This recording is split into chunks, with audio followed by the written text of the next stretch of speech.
નમસ્કાર મિત્રો. ચૂંટણીનો કોલાહલ છે અને બીજો કોલાહલ અમેરિકા, ઈરાન, ઇઝરાયલ ની મિસાઇલ્સ મારવાનો છે.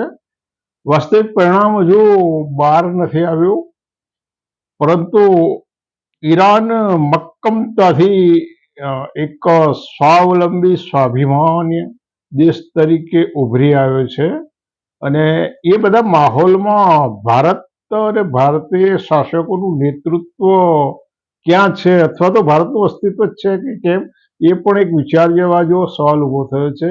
એક પ્રશ્ન એ છે. બીજો પ્રશ્ન, ગુજરાતની અંદર સ્થાનિક સ્વરાજ્યની સંસ્થાઓની ચૂંટણીનો કોલાહલ ચાલુ રહ્યો છે, તડજોડ ચાલી રહી છે, કંઈક ઘણું બધું ચાલી રહ્યું છે. એ આપણો વિષય નથી, આજ પૂરતો આપણો વિષય નથી. પરંતુ ઘણા બધા લાંબા સમયથી ગુજરાતમાં કેટલીક સંસ્થાઓ દ્વારા એક અભિયાન ચાલ્યું છે, માતૃભાષામાં ભણો.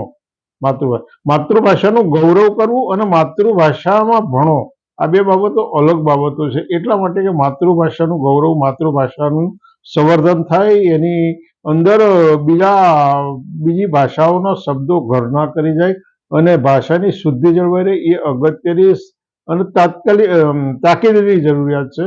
પરંતુ માતૃભાષામાં ભણો એનો અર્થ એવો પણ થઈ શકે કે તમે બીજી ભાષામાં ના ભણશો. એટલે કેટલીક સંસ્થાઓ દ્વારા ઘણા બધા વર્ષોથી ગુજરાતમાં આ પ્રકારની પ્રવૃત્તિ ચાલે છે, સેમિનારો ચાલી રહ્યા છે અને એ લોકો એક પ્રકારની મુહિમ ચલાવી રહ્યા છે. તમારા બાળકોને માતૃભાષામાં ભણાવો, માતૃભાષાના માધ્યમથી ભણાવો, અંગ્રેજી ના ભણાવશો.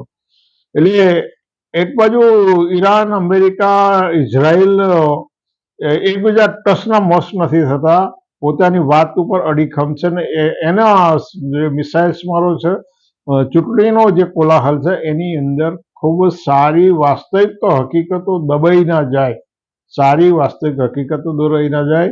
અને ખાસ કરીને તો ભૂંડ ભક્તોએ આ જાણવા જેવી, સમજવા જેવી હકીકત એ છે કે તમારા બાળકોનો માતૃભાષામાં ભણવાનું માર્ગદર્શન આપનારા, તમને એ માટે પ્રોત્સાહન કરનારા બાળકો કઈ ભાષામાં અને ક્યાં ભણે છે, એમના બાળકો ભણે છે એ કયા ભાષાના માધ્યમથી ભણે, ગુજરાતી માધ્યમથી ભણે છે, અંગ્રેજી માધ્યમથી, ઉર્દુ માધ્યમથી ભણે છે, અથવા તો બીજી કોઈ વિદેશી ભાષાના માધ્યમથી, આ સમજવું જાણવું જરૂરી છે. કારણ કે તાજેતરમાં એક હકીકત બહાર આવી છે કે ગુજરાત માધ્યમિક અને ઉચ્ચ માધ્યમિક બોર્ડ છે, એના કેટલીક શાળાઓની મંજૂરી આવી.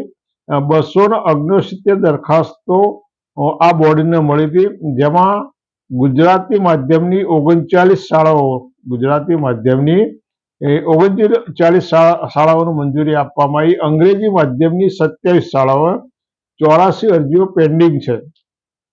ગુજરાત માધ્યમિક અને ઉચ્ચ માધ્યમિક બોર્ડ દ્વારા જે મંજૂરી અપાઈ, હવે આની અંદર વિચારવા જેવી બાબત છે કે ગુજરાતી ભાષાના માધ્યમની 39 શાળાઓ, પરંતુ 27 શાળાઓને જે મંજૂરી આપવામાં આવી, એમાં કોના બાળકો ભણવાના છે? 27 શાળાઓ અંગ્રેજી માધ્યમની નવી મંજૂર કરવામાં આવી છે ગુજરાત માધ્યમિક અને ઉચ્ચ માધ્યમિક શિક્ષણ બોર્ડ દ્વારા. એટલે આ શાળામાં કોઈ લોકો તો જવાના, કોઈ બાળકો જવાના છે ને. ભારત સરકારની જે નવી 2020ની નવી રાષ્ટ્રીય શિક્ષણ નીતિ છે, એની અંદર પણ માતૃભાષાનું પ્રાધાન્ય આપવામાં આવ્યું છે. આ ધોરણ 8 સુધી માતૃભાષામાં તમારા બાળકોને ભણાવવા.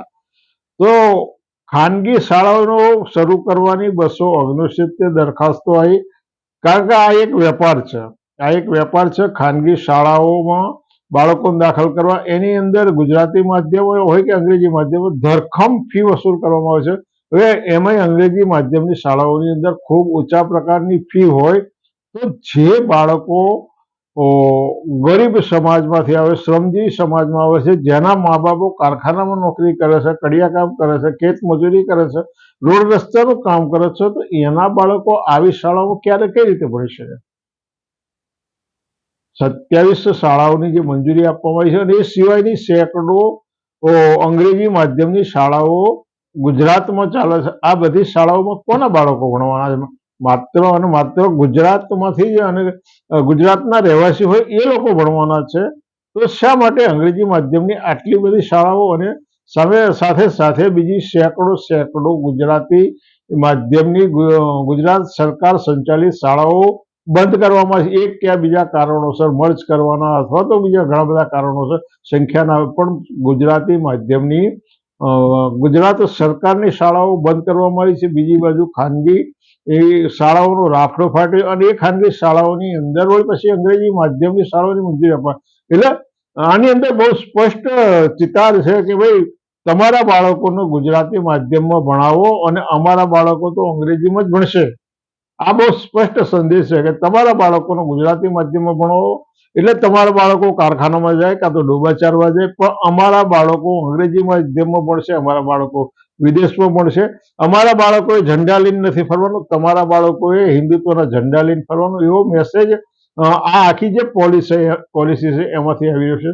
શા માટે એક બાજુ અંગ્રેજી માધ્યમની શાળાઓ મંજૂરી આપવામાં આવે છે? અંગ્રેજી શાળાની મંજૂરીનો અર્થ એ છે કે ગુજરાતની અંદર એક જ એવો વિશાળ વર્ગ છે કે જેના બાળકો અંગ્રેજી માધ્યમમાં ભણાવવાના છે અને એના માટે એ લોકો ગમે તે ખર્ચ કરવા સક્ષમ છે. પરંતુ ગુજરાતના કારખાનામાં કામ કરતા શ્રમિકો, રોડ રસ્તામાં કામ કરતા, ખેત મજૂરીમાં કામ કરતા જે શ્રમિકો છે એના બાળકોને આટલી ઊંચી ફી પોસાશે કે કેમ, આ પણ એક વિચારવા જેવી બાબત છે.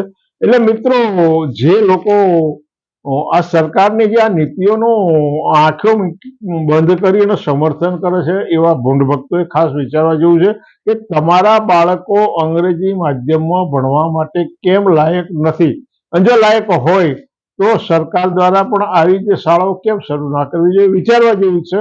એટલે આ દિશામાં વિચારજો અને વિચારવા યોગ્ય લાગે તો પછી કંઈક અવાજ પણ રજૂ કરજો. તમને વિચારવા જેવું યોગ્ય લાગે તો ગમે તે પ્લેટફોર્મ ઉપર તમારો અવાજ રજૂ કરી અને સાચા અવાજને વાચા આપજો.